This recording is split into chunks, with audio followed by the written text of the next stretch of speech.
Today's story was written by Reddit user Teller of Tall Tales. The surgeon's hands were steady, sweat beaded on their brow.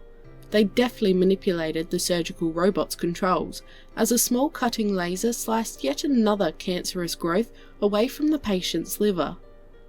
The surgeon smoothly brought down a pair of forceps, gripping the growth and gently pulling it to the side as the cutting laser burned through small connective tissues with a practiced ease.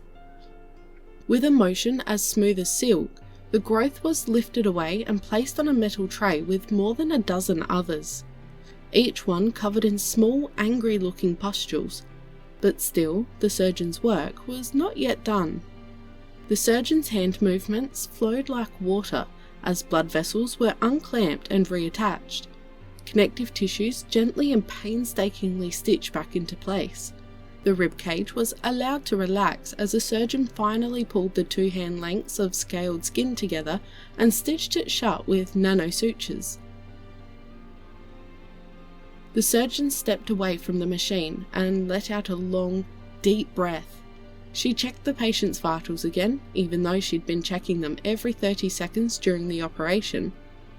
They were a little weak, but they were stable. In a matter of fact, the patient's vital signs were starting to grow slightly stronger.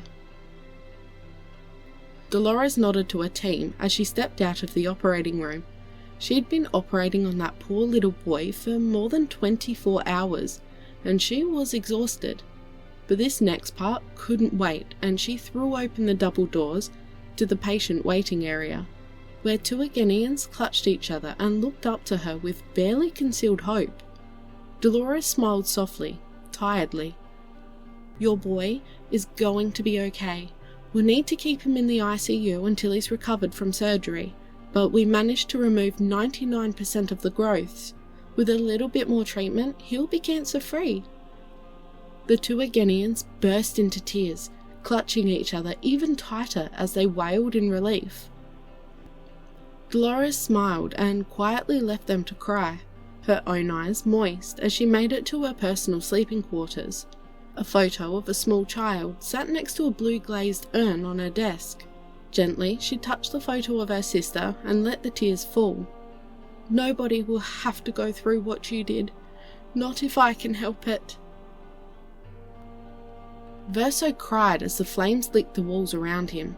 He could hear his mother screaming his name outside, but the fire blocked his way to the door. The entire house was engulfed in flames, except for the small spot of tile he was sitting on, clutching his knees to his chest with all 4 arms. He was scared, so scared.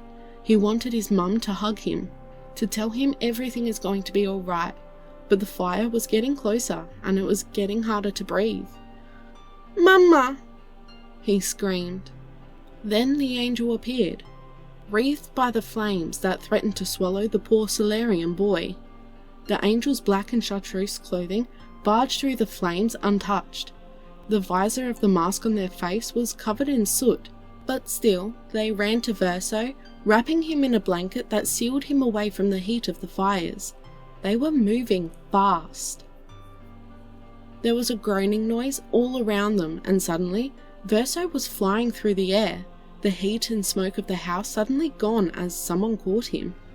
An almighty crash and roar echoed off into the night as his mother pulled him from the blanket and hugged her precious boy to her chest. But she still wailed in grief. Verso turned his head to look for the angel, but all he saw was the collapsed burning wreckage of his home. The young boy's heart sank as he saw the dozens of other similarly dressed angels desperately trying to douse the raging inferno. One was knelt down and bent forward, pounding the ground with their fists as they screamed at the burning wreckage. Patrol Officer Willens calmly looked down the barrel of the blaster pistol held by the clearly distressed Velusian. His fellow officers had their guns drawn to bear on the pistol-wielding madman. The crowded shopping centre was a really bad place for a shootout to occur.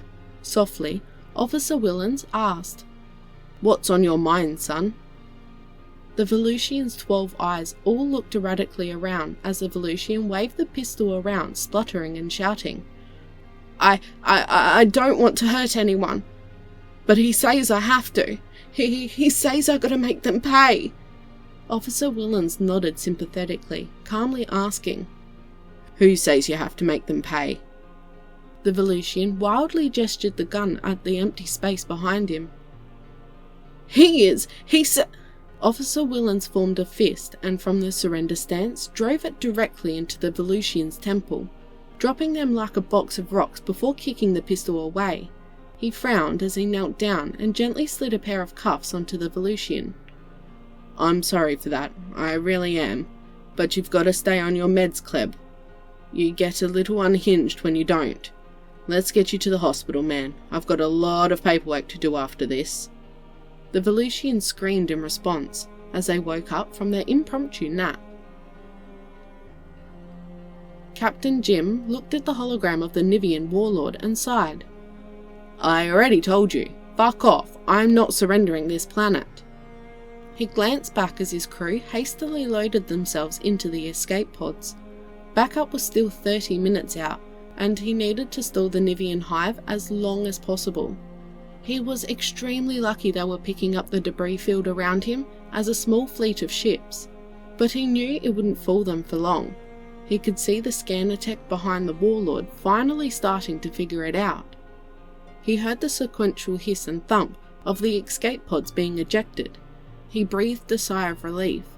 Being the close orbit equivalent of a garbage collector was always interesting, but every now and then you got mistaken for a planetary defense fleet. Like now.